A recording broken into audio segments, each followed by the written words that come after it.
ఎంతో ఉత్సాహపూరితంగా వార్షికోత్సవాన్ని జరుపుకునేదానికి ఇలాంటి ప్రయత్నం చేసిన మన యూనియన్ అధ్యక్ష కార్యదర్శులు వెంకటేశ్వర గారికి, మురళి గారికి, వారికి తోడ్పడిన ఇతర సిబ్బంది అందరికీ, ఆఫీస్ పేరెంట్స్కి ప్రత్యేకంగా విశాలాంధ్ర విజ్ఞాన సమితి పాలక వర్గం తరఫున అభినందనలు తెలియజేస్తున్నాను. ఈ సభకు అధ్యక్షత వహించినటువంటి మన ఎగ్జిక్యూటివ్ ఎడిటర్ అజయబాబు గారు, ఈనాటి మన ముఖ్య అతిథి, రెండవసారి తెలంగాణలో మన ప్రెస్ అకాడమీ చైర్మన్గా బాధ్యతలు తీసుకొని ఈనాడు మనకి ముఖ్య అతిథిగా వచ్చిన మన సంస్థ పురోభివృద్ధిలోనూ విస్తరణలోనూ యావత్ జీవిత కాలాన్ని భాగస్వామ్యం చేసిన మా మిత్రులు శ్రీనివాస్ రెడ్డి గారు, అలాగే మన సంస్థ ప్రధాన కార్యదర్శి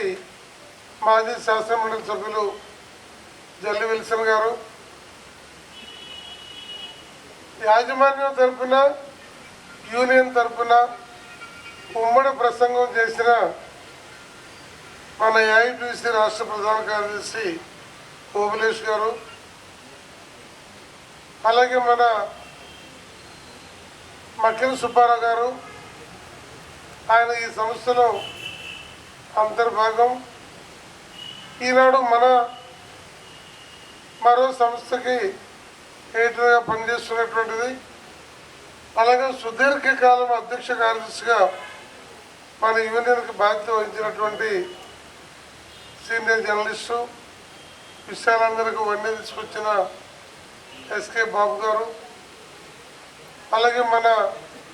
జనరల్ మేనేజర్, మీ అందరి యోగక్షేమాలను ప్రత్యక్షంగా దగ్గరుండి చూస్తున్నటువంటి, పత్రిక అభివృద్ధికి కృషి చేస్తున్నటువంటి మన జనరల్ మేనేజర్ పన్నారెడ్డి గారు, వర్కింగ్ జర్నలిస్ట్ యూనియన్కి రాష్ట్ర అధ్యక్ష ప్రధాన కార్యదర్శులుగా పనిచేస్తూ జర్నలిస్టు ఉద్యమంలో ఒక కీలక పాత్ర పోషిస్తున్న చంద్ర జనార్దన్ గారు, సుబ్బారావు గారు, అలాగే మన ముందు ఉన్నటువంటి మన చంద్ర గారి కుమార్తె, అలాగే అమ్మాజీ గారు, మన జయరాజ్ గారు, మన హైదరాబాద్ నుండి మనలో భాగంగా ఫాజిల్ గారు, ఇద్దరు మిత్రులు అందరికీ కూడా నేను ఈ సందర్భంగా నమస్కారాలు తెలియజేస్తూ, విశాలాంధ్ర పురోభివృద్ధిలో విశాలాంధ్ర తన పాత్ర రాజకీయంగా, సామాజికంగా, సాహిత్యపరంగా వీటన్నింటిలో భాగం మన విశాలాంధ్ర సిబ్బంది, ఎడిటోరియల్ బోర్డు ప్రత్యేకమైనటువంటి పాత్ర అందులో ఉన్నటువంటి వారున్నా, ఇక్కడ గేట్లో ఉన్నటువంటి వాచ్మెన్ దగ్గర నుండి, ఆఫీసులో ఉన్న అటెండర్ దగ్గర నుండి, లేదా పూర్వం కంపోజింగ్ సెక్షన్లో ఉన్నటువంటి వారి నుండి, మనకి గత దీర్ఘకాలంగా మన యూనియన్లో గురుతరమైనటువంటి బాధ్యతల్ని చాలా సమన్వయంతో అటు కార్మికుల యొక్క హక్కుల కాపాడటంలోనూ, అదే సమయంలో మన సంస్థ యొక్క అభివృద్ధిని, సంస్థలో ఉన్నటువంటి సమస్యల పరిష్కారానికి కావాల్సినటువంటి కృషి చేసేటువంటి దాంట్లో మరి తౌడినాయుడు గారి దగ్గర నుండి ఈనాడు మన మురళి గారు, వెంకటేశ్వర గారు, మధ్యలో ఉన్నటువంటి సుబ్బారావు గారు, బాబు గారు, ఇంకా అనేక మంది వారందరూ కూడా కీలకమైనటువంటి బాధ్యతాయుతమైనటువంటి పాత్ర పోషించారు. అలాగే చాలా పత్రికల్లో యూనియన్ ఎలా పనిచేసింది, వాళ్ళు పెట్టుకున్నటువంటి అసోసియేషను ఎంతకాలం నిలబడింది, ఎలాంటి ఇబ్బందులు ఎదుర్కొన్నారు, వారికి అండదండలు ఇవ్వటంలో విశాలాంధ్ర, అలాగే శ్రీనివాస్ రెడ్డి గారు రాష్ట్ర అసోసియేషన్ వైపు నుంచి, జాతీయ అసోసియేషన్ వైపు నుంచి, దేశంలో ఇవాళ యాజమాన్యాల యొక్క పాత్ర ఇవన్నీ ఎలా ఉంటున్నాయి అనేటువంటి వాటిలో వారు మాట్లాడేటప్పుడు సహజంగానే కొంత వివరాలు వస్తాయి. ఇన్ని ఇబ్బందులు సబ్బందులు ఉన్న రోజుల్లో కూడా ఎమికబుల్గా మీరు నిర్వహించినటువంటి పాత్ర ఒక చరిత్రాత్మకమైనటువంటి పాత్ర. యాజమాన్యంలో ఉమ్మడి రాష్ట్రంలో ఎవరు అధ్యక్షులుగా, కార్యదర్శిగా, లేకపోతే బోర్డ్ ఆఫ్ డైరెక్టర్స్లో ఉన్నప్పటికీ వారందరూ కూడా ఎప్పుడు మన విశాలాంధ్ర ఎంప్లాయీస్ యూనియన్ అంటే అది మనలో భాగమనే భావంతో దాన్ని నడుపుకుంటూ వచ్చారు తప్ప అది మనలో మన భాగం కాదు. అది యాజమాన్యానికి లేకపోతే యూనియన్కి, వర్కర్కి, యాజమాన్యానికి మధ్య ఉండేటువంటి ఒక తీవ్రమైన వైరంతో కూడినటువంటి భాగమైనటువంటి భావన ఏనాడు కూడా లేదు. ఈవెన్ మనము ఇటీవల కాలంలో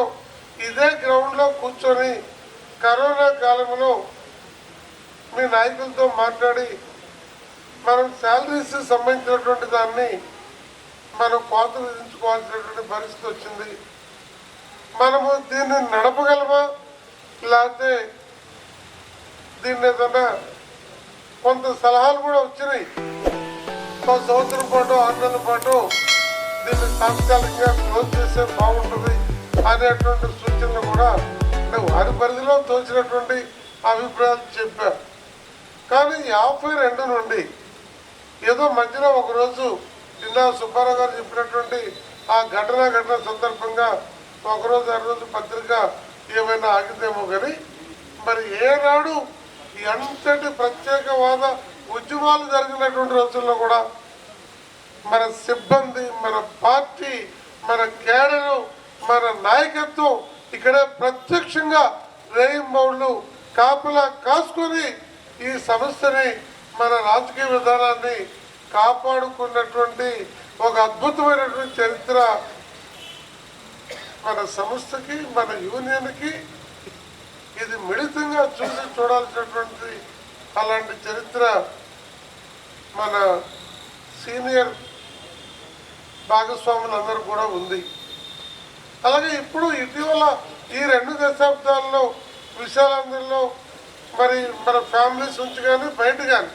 నేను ఎప్పుడు కూడా మన వాళ్ళు పార్టీ లోపల బయట అంటే అది బయట విషయం, కానీ లోపలికి వచ్చిన తర్వాత అందరూ మన ఎంప్లాయీసే. దాన్ని ఎలాంటి వివక్ష లేకుండా మనం ఒకే పద్ధతిలో మనం పోతూ ఉన్నాము. అందరూ కూడా దాదాపు అత్యధిక శాతం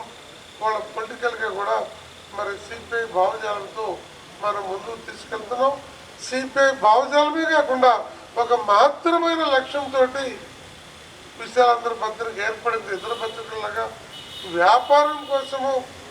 లాభాల కోసము, లేదు కొన్ని రాజకీయ ప్రయోజనాల కోసము ఏర్పడినటువంటి సంస్థ విశాలాంధ్ర కాదు అనేటువంటి విషయం మీ అందరు కూడా ఒక స్పష్టమైనటువంటి క్లారిటీతో కూడినటువంటి అది ఉంది. అందువల్లనే మనం మీ ముందు తరాల వాళ్ళు, లేకపోతే ఇప్పుడు పనిచేస్తున్న వాళ్ళు, ఇటీవల 10 సంవత్సరాల కాలంలో రిటైర్ అయినటువంటి వాళ్ళందరికీ ఈ కాంపౌండ్ ఇది మన సొంత ఇల్లు, మన పుట్టిన గడ్డ, మన జీవితం మొత్తం ఇక్కడే మనం గడిపామనేటువంటి ఆ అపేక్ష, ప్రేమ, ఆ అనుబంధం అనేటువంటిది ఎప్పటికీ కూడా ఉండాలి, ఉంటుంది. అలా ఉండేటువంటి పద్ధతుల్లో మరి పాలకవర్గం వైపు నుంచి, యాజమాన్యం వైపు నుంచి ప్రజెంట్ మేమున్నా ఇంత ముందు కానీ భవిష్యత్తు కానీ ఇదే పద్ధతిలో ఉంటుందనేది తెలియజేస్తూ మరి ఆనాడు మేము 4-3 సంప్రదించుకొని పార్టీ యాజమాన్యం సంప్రదించుకొని అలాగే ఇక్కడ ఉన్నటువంటి గవర్నింగ్ బాడీ కూడా సంప్రదించుకొని ఒకళ్ళరా అందుబాటులో లేకపోయినా మరి మనకున్న 2 ప్రత్యామ్నాయాలు మనము కొంతకాలం విరామం ప్రకటించడమా, లేకపోతే కొంత శాలరీస్ని తగ్గించుకొని మనం నడుపుకోవడం అనేది వచ్చినప్పుడు టోటల్గా చిన్న చిన్న అభిప్రాయాలు ఉన్నా కూడా ఏకాభిప్రాయంతో యాజమాన్య ప్రతిపాదనని అంగీకరించినటువంటి మీ యూనియన్ నాయకత్వము సభ్యుల మొత్తం మన సిబ్బంది యొక్క ఆ గొప్ప నిర్ణయం దానికి కష్టమైన స్వాగతం పలికి ఆమోదించినందుకు మరి ఈ 60 వసంతాల సందర్భంగా నేను మిమ్మల్ని అభినందిస్తున్నాను. అలాగే మళ్ళీ దాన్ని మనం పెంచలేకపోయినా నాకు అవకాశం రాగానే మళ్ళా పాత శాలరీస్ని కూడా మనము మళ్ళా మాట్లాడుకొని అమలు జరుపుకుంటున్నాం. బోనస్ లాంటి దాన్ని కూడా మనము తీసుకున్నాం. మరి చూసాం గవర్నమెంట్ ఎంప్లాయీసే మన రాష్ట్రంలో గత 5 సంవత్సరాల కాలంలో ఎలాంటి పరిస్థితులు ఉన్నారో అలాంటి పరిస్థితులు రాకుండా ఉండాలి. మన వ్యవస్థ ఇంకా బలం పుంజుకోవాలి, కష్టాల నుంచి ఒడ్డున పడాలి. ఇటీవల తెలంగాణలో కూడా కొంత మనకి ఆదాయం పెంచేటువంటి విధంగా అక్కడ శ్రీనివాస్ రెడ్డి గారు కానీ లేకపోతే ఆ రాష్ట్ర పార్టీ కార్యదర్శి సాంసో గారు కానీ అక్కడ మనం పనిచేస్తున్నటువంటి విశాలందరూ ఉన్నటువంటి మన సిబ్బందికి సంబంధించి వారు కానీ కొంత యాడ్స్ రూపంలో గవర్నమెంట్ వైపు నుంచి కూడా కొంత సానుభూతిని మనం అనుకూలంగా తీసుకొని కొంత బాక్యం నుంచి మనం బయటపడ్డాం.